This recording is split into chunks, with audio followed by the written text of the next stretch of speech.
Back to part 2 of the SketchUp to Layout video, where we talk about how to turn your SketchUp model, your CabWriter model, into professional shop drawings.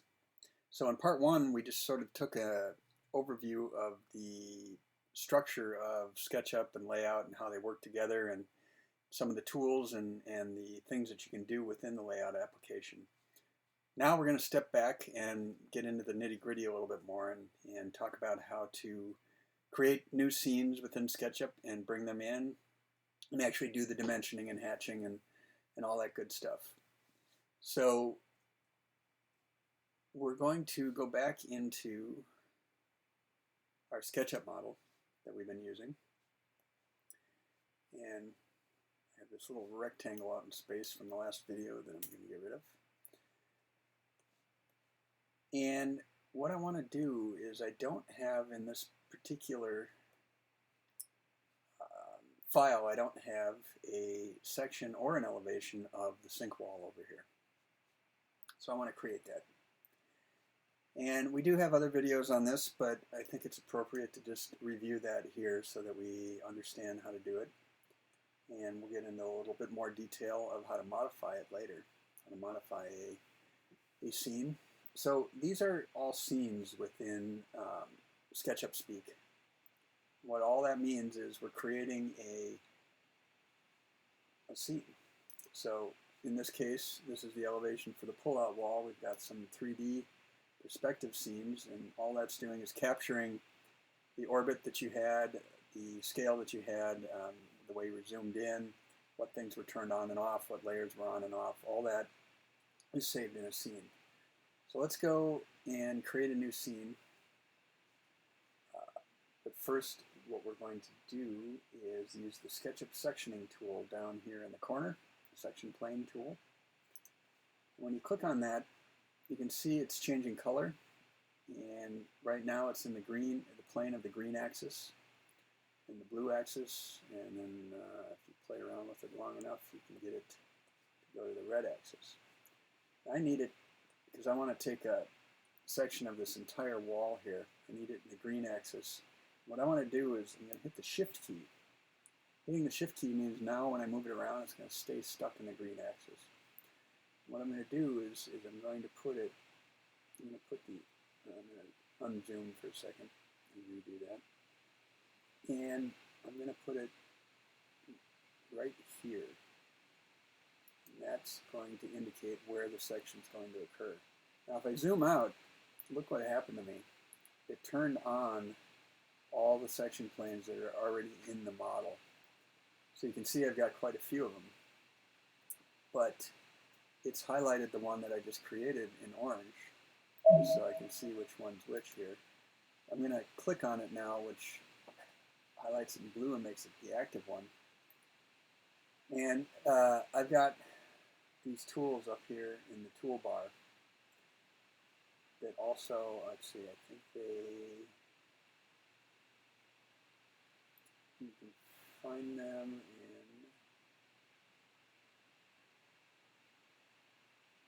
I thought it was in the view. Oh yeah, section planes and section cuts. If I turn off view section planes, which is also in my menu bar, you'll notice they all disappeared, but it still stayed, shows me the section. But if I turn off section cuts, that's not allowing me to see where that section cut happened. So here's my section cut toggle icon that I made. So notice that the section plane that is highlighted is the one that's when I enable the section cut is what gets sectioned. So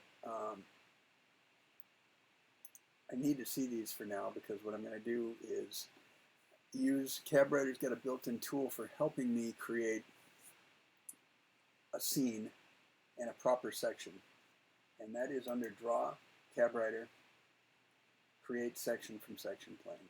So let's do that. It's going to ask me what I want this section to be, and I'm going to call it section dash sink wall.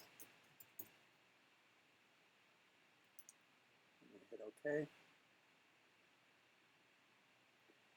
And what it did for me is it took it off perspective and gave me a straight 2D view of the section that I wanted.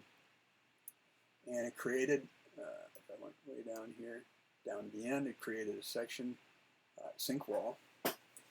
And more importantly, it did something else for me.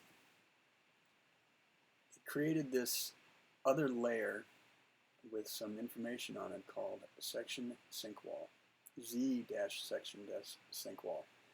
The Z is just to put it sort of at the end of the layer list. But if I turn that off for a second, notice this stuff shows up. I'm kind of seeing the holes that are in here, and I'm just going to rotate this a little bit. One thing that isn't always obvious to SketchUp users is, while this cabinet side, when it's whole, looks like a solid object, it's not. It's actually hollow. It's just made up of a plane over here, a plane up here, a plane up here, a plane at the back, but it's hollow on the inside. So when you take a section cut, you're seeing inside the hollow object that you section through. So that's the default for SketchUp. Let me turn this off again. So that's why I'm seeing back in the distance here these holes when I'm looking in there. I don't really want to see that. I want to hide those. So what we've done is this layer has created a mask that goes over the top of everything and creates another solid rectangle that's filled on anything that was cut through. So if I turned off all the layers, let me hide everything, and I turn on just this Z-section sync wall, notice what I'm seeing. It's just a mask, and it's masking on top of everything that was cut. So that can be very helpful. If I go back to my sync wall here, because it cleans things up and makes it not look like it's hollow, because that would be a little bit strange for people to interpret.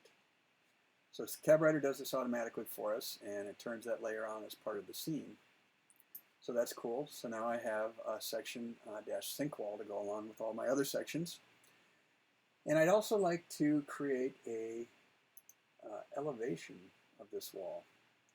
And I'm actually going to do it the same way that I do. I'm going to create a section. But this time, I'm going to put it out here somewhere, so that it's not actually cutting through my sync wall, but it is cutting through some of these cabinets over here, and I actually like that, and I'll show you why in just a second. So I'm going to highlight that, and I'm going to do the same thing. I'm going to say draw CabWriter, create section from section plane, and I'm going to call this elevation sync wall. Say OK. Does the same thing for me. Notice I mostly got an elevation, but I get a couple free sections over here, or sections for free, I should say. And what this is, if I rotate a little bit, it's sectioning through these two cabinets over here, so I don't actually have to create another special section just for those. And normally, if I was drawing this, say with AutoCAD in 2D, or with pencil or whatever, I would probably just put a couple big X's through this part, just to show that I'm sectioned and going through another cabinet. But since I get these sections for free, I like to use them, because it shows me what's going on with those two cabinets, and I don't have to worry about sectioning them somewhere else. So they come along for free, and I just leave them there. So now I've got two extra sections, sync wall section and elevation for the sync wall. Now let's flip back. Before I save this file, I want to remind you over here in my layout application, this is the layout file that is linked to that skip file that we were just looking at. And if we go back to File, Document Setup, and we do References, you can see that it's thinking that our SketchUp file is current. That's because we haven't saved it yet.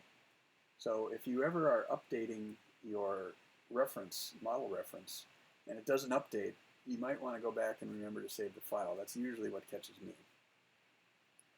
If I go back to SketchUp and I do File, Save, and save it, and when I go back to Layout, and you have to get out of this box and go back into it, notice that it's showing as old. And I want to show you something first before I update it. You look here, I've got a section for the fridge wall, pull-out wall, and the peninsula. And I've got a bunch of elevations, but none for the sink wall. So watch what happens when I go back over here and I have this highlighted, and I say Update. There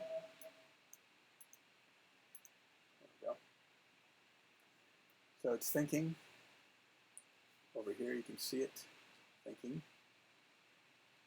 And notice it says I've got a current file right now. And I've got, now I've got an elevation sink wall and a section sink wall that has come in. Now what I should have done is I had old pages that were, when I used to have a section for the sink wall, and I'm going to just delete that. So all I did was highlighted it and deleted it, and I'm going to delete the elevation for the sink wall as well. And so now here's the pages that I have. So now this is where you would normally be, and I want to create a new page for the elevation for the sink wall. So I'm going to take one of my current ones and I'm going to duplicate it, and that's this up here. So I'm going to hit Duplicate Selected Pages, and I'm going to call it Elevation Sink Wall. And watch down here, this default page 15 is going to change names. So that's the, that we talked about in the previous video, that's the reference text, text references that we automatically can name our pages using the page name. So now, thing is, I've still got a fridge wall that I'm showing here. So what I want to do now is I got to go highlight, I got to click around until I highlight my viewport. And then we go to SketchUp Model, and I'm going to choose Elevation Sink Wall. See what was chosen? The modified elevation fridge wall, as we talked about in the previous video. I'm going to change that to Elevation Sink Wall. And now I'm going to have a little bit of a problem here because I got all kinds of hatches and dimensions and such from my previous page that I brought in. So what I'm going to do is I can go and I can turn off the model layer. And that leaves me with dimensions and title block, and I'm going to go highlight all this stuff in here and just hit delete. Now when I turn my model back on, I've just got my model. Although these lines are still in here, I had accidentally put those on the model block, model layer. And I can tell because I highlight it and see this little blue square here, that's telling me that it's on the model layer, and I didn't really want that on the model layer originally. So now I'm just going to highlight each one of these directly and delete them. Alright, so now here we go. And the next thing I need to check is I'm going to highlight this and I'm going to look.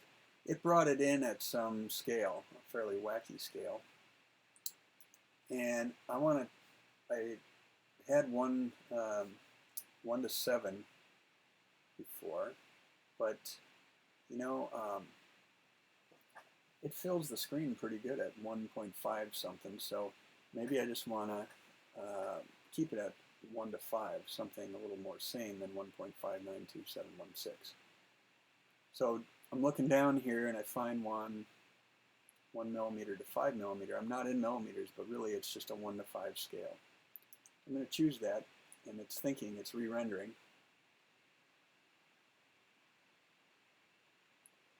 And it made it a little too big. Its stuff is kind of drifting off here, so I'm going to try 1 to 6, which I have here.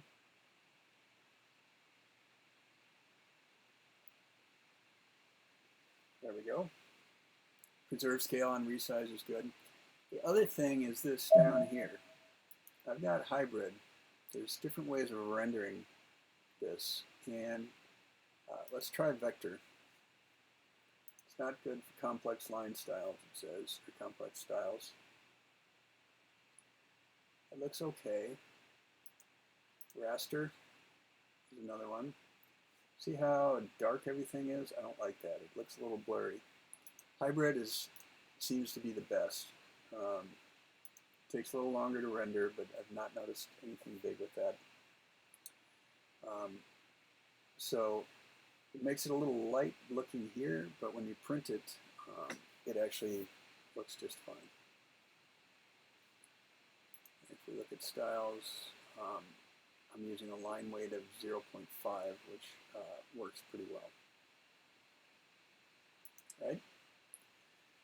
So if I didn't like where this was positioned, I could double click on the interior and I could rotate it, which I don't want to do in this case because this is a 2D view. I don't want it to start looking 3D on me. If I hit the shift key, it turns into a hand and I can move it over a little bit if I need to, which I do. And then if I go click out here, I'm done. That means I'm done editing it. It's re-rendering. And we're back. So I'll move it over a little bit. Now we got our scale set right, so I can double check all that. Scale is 1 to 6. Let's say we wanted a scale that I didn't have in my list.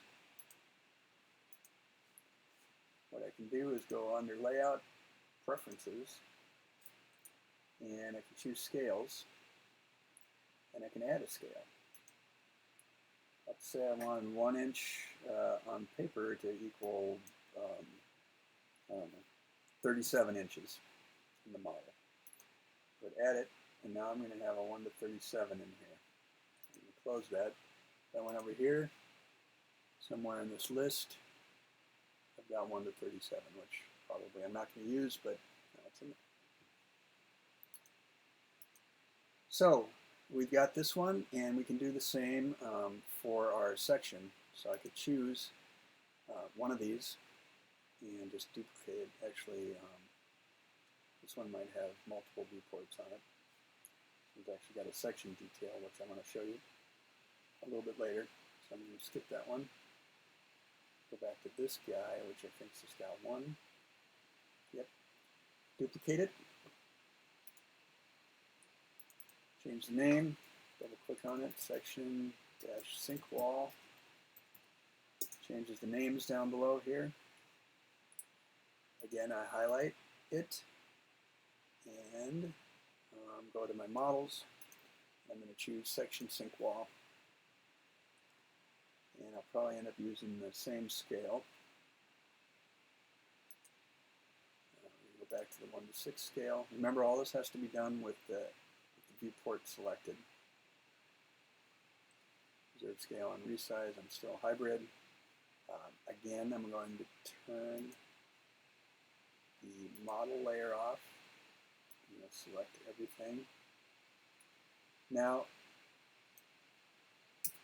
the way I just selected this by selecting inside this box seems to work well on version 2017. In earlier versions, I sometimes had a problem when I would do that. I would grab things and start to try to move them. So you would sometimes have to start off the drawing and do your selections. So if you have an older version that's not 2017 and you experience that, that's what's happening. So that was something that they fixed in 2017, it appears. Right, so now I turn my model back on again, and we're all set to go for dimensioning and so on. So now it's just pretty simple. We could, if we needed a symbol, we could go to our, where was that, scrapbook. Oops. And we could grab a symbol, and we could pull it in, pull a section marker in, or I could go back to the first page here where I've got all my symbols, and I could, so here's where, see that how that happened to me? I guess it isn't just a 2017 thing that fixed it. It's that I go in and select it off the model, and I can copy. I just did edit, copy,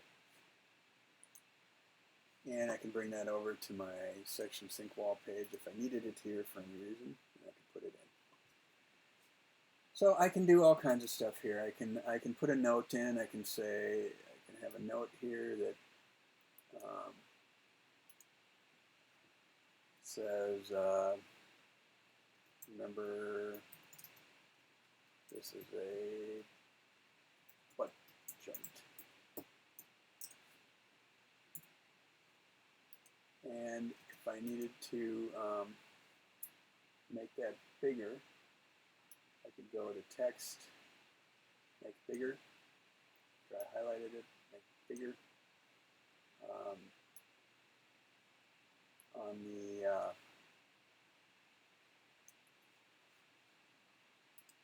if I click on nothing up here, and I go to text, say make it bigger, bigger, bigger.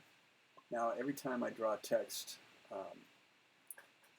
or make a note, it'll go to the bigger size. On the Mac, I can also hit Command T and the text box comes up and I can choose my text size. Unfortunately, I don't know how to do that on the PC. So whatever the normal way of pulling up a font editing box on the PC is, you do that and I choose 18-point font Arial. Now everything that all the text that I do, so if I want to put in some text here, it'll be at 18 point. This is text. Or if I do a call out, now there's two ways to do the call out. I can click and hold as I drag, hold my mouse down. That gives me a curvy line. But if I just click and then drag, I get a segmented line. So once I say this is a call out,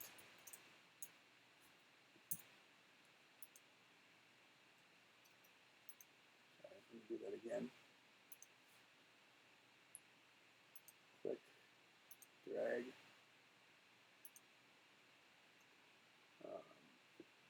This is a call out. And you know what I think's going on here? Go over here. I'm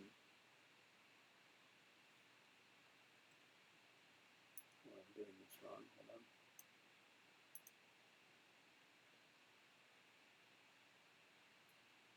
Oh, I'll bet you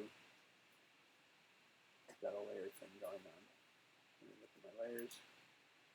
Yep, I'm drawing on the title block layer, which I don't want to do. I'm going to draw on the dimensions layer.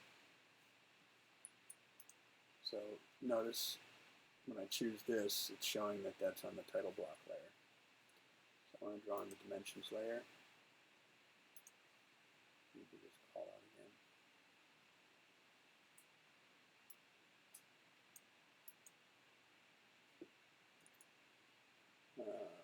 Let's see, this is a call out. So notice that was a straight, kind of a straight line. That's because what I did was I pull, let's see, let me start over. Escape, click. I'm not holding my mouse key down, and I pull out and click again, and then I pull over and click again. This is a straight line call out. And then if I did what I did up here, which is click and hold, then then let go, it gives me this curve that I can curve around if I need to, and call it a curved call out. So now let's move on to dimensions. So here's my dimensioning tool, and if I look down here, I've got a whole dimensioning box, and I can choose the style. Do I want it to be above or below? Do I want to be aligned or perpendicular for the actual numbers, or horizontal, so on. And the leader style is now curved. I can have one segment, two segment, no leader, and so on. And my length is fractional. I can be decimal, engineering, architectural. My precision is a 32nd of an inch. And I can play with in layout preferences, and I believe I can do my, where is it? It might be in the document setup. File, document setup, units. So here's where I could do decimal or fractional, and if I did decimal, this is where I could do millimeters if I wanted to. So then everything would be in metric. So right now, I want my fractional precision to be 64th of an inch. So maybe I should make this 64th of an inch down here to match. And so now I can just start dimensioning. So let me start pulling some dimensions here. And as long as one thing I should do here is choose my dimensions. And notice my scale is off. I've got a scale, if I choose this, of 1 to 6, but my dimension scale is 1 to 9, which means this 43 7/8 is probably really not 43 7/8. If I go choose 1 to 6, now any new dimensions I used, because I wasn't highlighting anything, any new dimensions I use will be correct, but this one, see, if I click on it, it's still 1 to 9. Go back and choose 1 to 6. Now I'm 29 1/4, which makes more sense.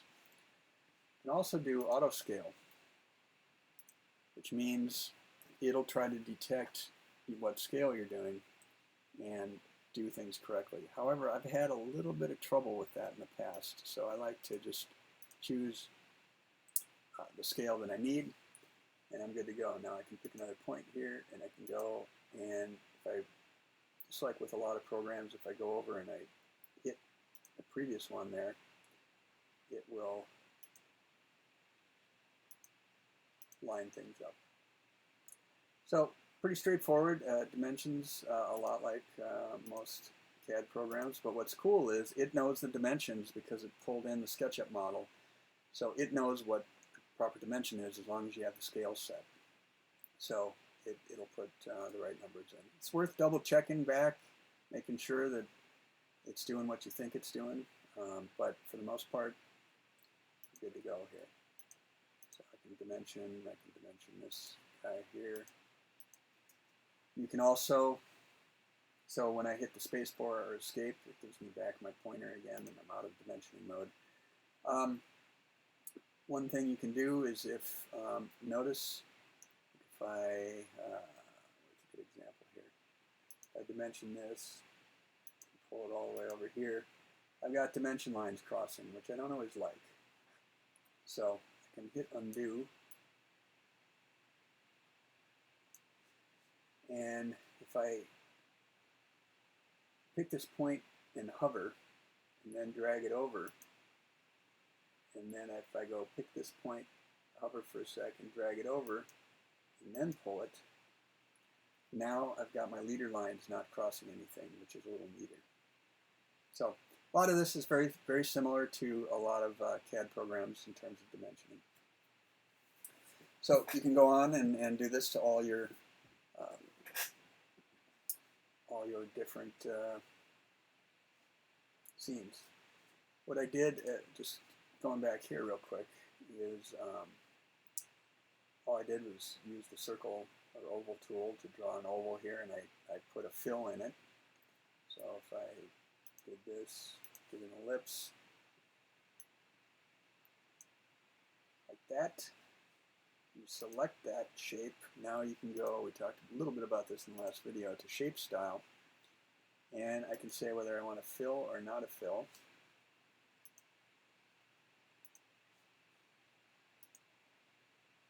And what color I would want to fill.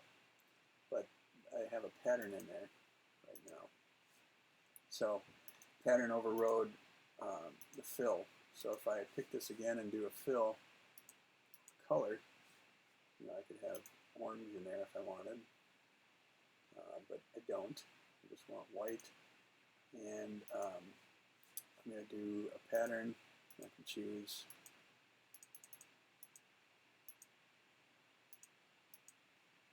all my patterns down here. Right now it's just black dots, so you know, I could play with color. Here I think I use a light gray, and then I could just use my text tool and draw text in here for C1, whatever I want to do.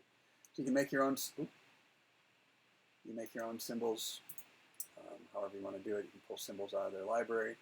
Oops, I really screwed things up on this page, so undo and undo the move. All right, so back to our page here. So now I want to do some hatches.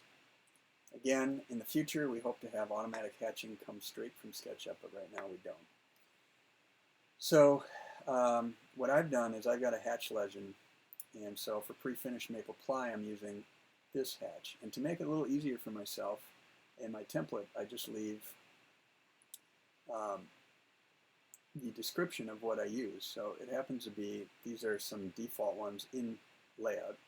One's called aluminum, 0 degrees, 1x.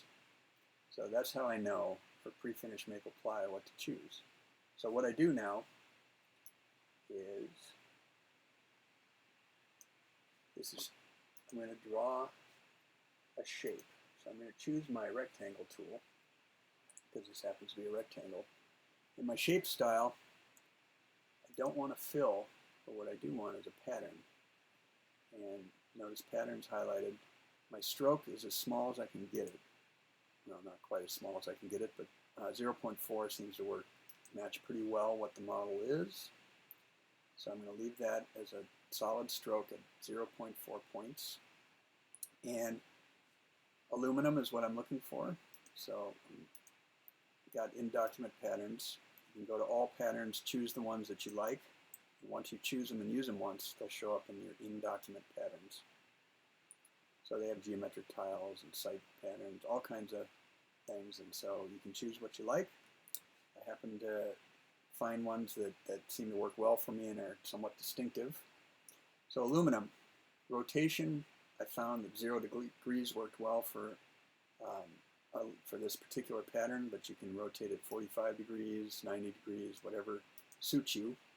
And the scale that seemed to work well was 1 time scale, 1 times. That's what the 1x is here for.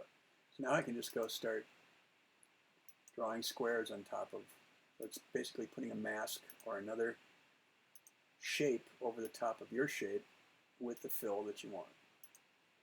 Pretty simple. If I wanted, if I needed shop plywood, now it's telling me it's running rectangles, 3 times 1 darken, 45 degrees, 0.75x. So I'm going to go back to my rectangle tool, but this time I'm going to use running rectangles. 45 degrees looks better with this one for me, and 0.75 for the scale. So this is some shop plywood right here. So now I'm getting that as my hatch. So I can hatch all day long. I can dimension, I can put callouts, I can put text, whatever you desire for your drawing. Now, let's say I wanted to put a section detail in. How would I do that? Well, I need to make this a little bit smaller so it would fit, if I want to fit it on this page.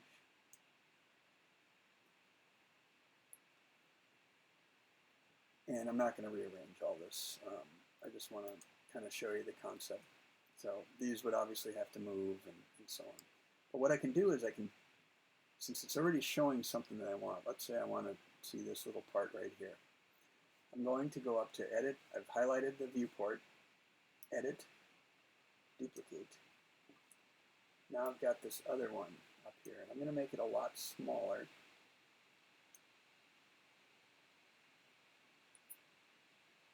And I'm going to double click on it and zoom out for a second. And now I want to change the scale on this to a 1:1 scale. Current scale is like 1:26. So I'm going to full size.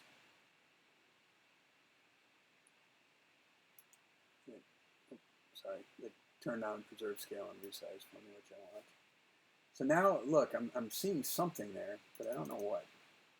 So if I double click on it again, I get the orbit tool. If I hit shift, I get the hand tool, and I can start navigating. And let's say I want this as my detail. So I put this in here, and I've got a full size. I can resize. No. Hold on. I'm going to stop that. So I need to put preserve scale on resize, so that when I resize this window,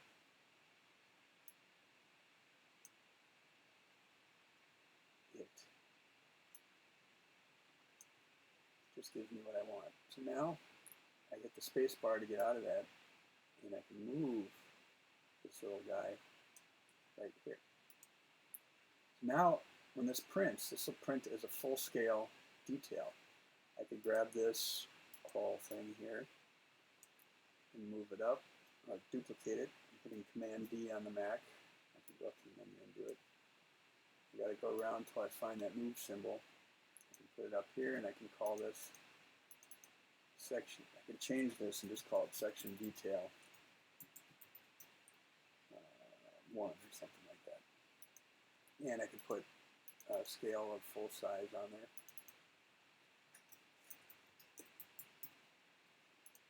And now I can dimension this.